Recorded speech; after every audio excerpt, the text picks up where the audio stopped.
Hello, Aries, Sun, Moon, Rising, and Venus signs. Kamusta kayo? Sana po'y nasa mabuti kayong kalagayan. Welcome back po sa Star Tarot. Kung bago kayo dito, welcome din kayo. Thank you for your support. I truly appreciate it. God bless you all, Aries. Una mensahe ninyo po, Empress, napakaganda. Kasi si Empress,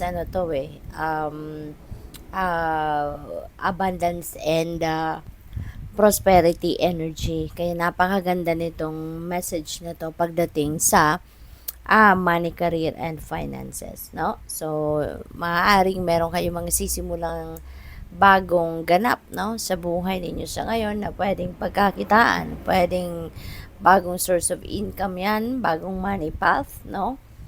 Pwede rin na may mga return of investment na kayo na maaaring ma-receive ninyo, no, around this time. Kaya ito rin yung maghahatid sa inyo ng prosperity and abundance.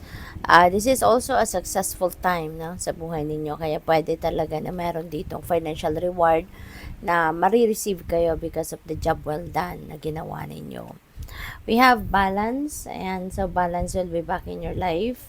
Maaaring ang iba sa inyo sa ngayon magkakaroon na ng katiwasayan, ano, ang takbo ng isip ninyo. So, pwedeng ma-organize nyo na ang lahat-lahat ng parte ng buhay ninyo sa ngayon.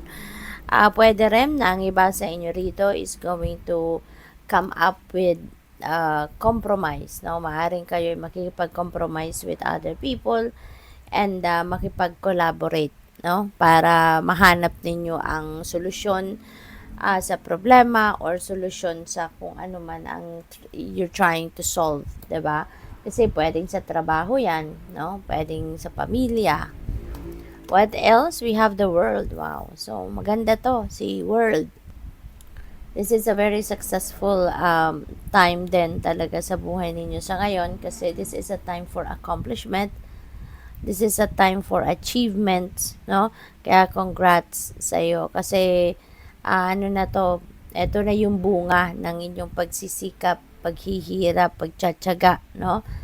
Makukuha mo na, maa-accomplish mo na yung mga bagay na pinagtatrabahuan ninyo. At this is also a time for celebration kasi nga may mga achievement kayo ngayon, may mga accomplishment. So you deserve to celebrate naman, 'di ba?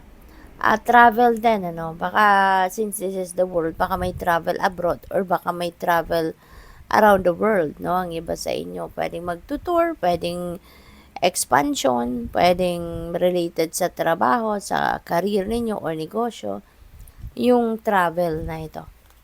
What else? We have King of Winter. Ayan. So, this is paalala sa inyo, no? Na be an effective communicator. When you are communicating with other people, make sure na nagiging authentic ka sa kung ano ang inyong nararamdaman, ano ang inyong iniisip. Yun ang sabihin ninyo, yun ang i-express ninyo, no?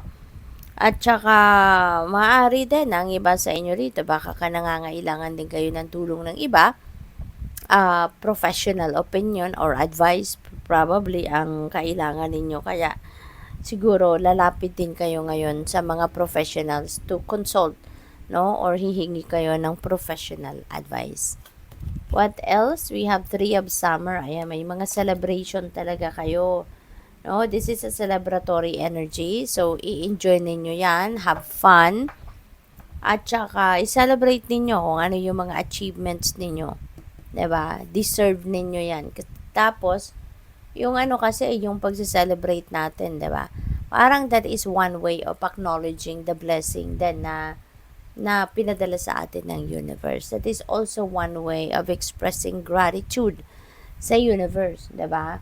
Na natutuwa ka, sineselebrate mo at hindi lang 'yan sinishare ninyo sa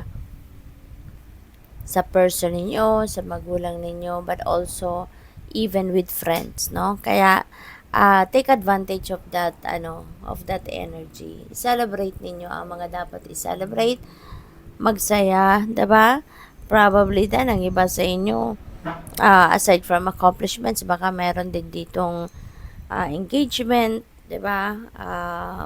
Wedding party, mga ganun. At kung ano-ano pa. We have Six of Spring. Ayan. So, napakaswerte ninyo sa ngayon. Kasi si Six of Spring, celebratory, magse-celebrate din kayo rito kasi this is tagumpay This is accomplishment. This is achievement. Kung sa trabaho to, kung ano man yung pinagsikapan ninyo, ano man yung pinaghirapan, pinagtrabahuan ninyo rito ay makakamit nyo din no, Aries? Siguro sa ngayon, meron kayong mga ano rito meron kayong mga, tawag dito, projects or may mga task na assigned sa inyo na maaring ngayon ay mapagtatagumpayan nyo na. Kaya congrats. Pwede rin may financial reward kayo dyan, no? Baka meron kayong bonus, pay raise, mga ganon, promotion, 'di ba? So, pwedeng ganon ang ganap dyan. Kaya congrats sa iyo. So, good luck.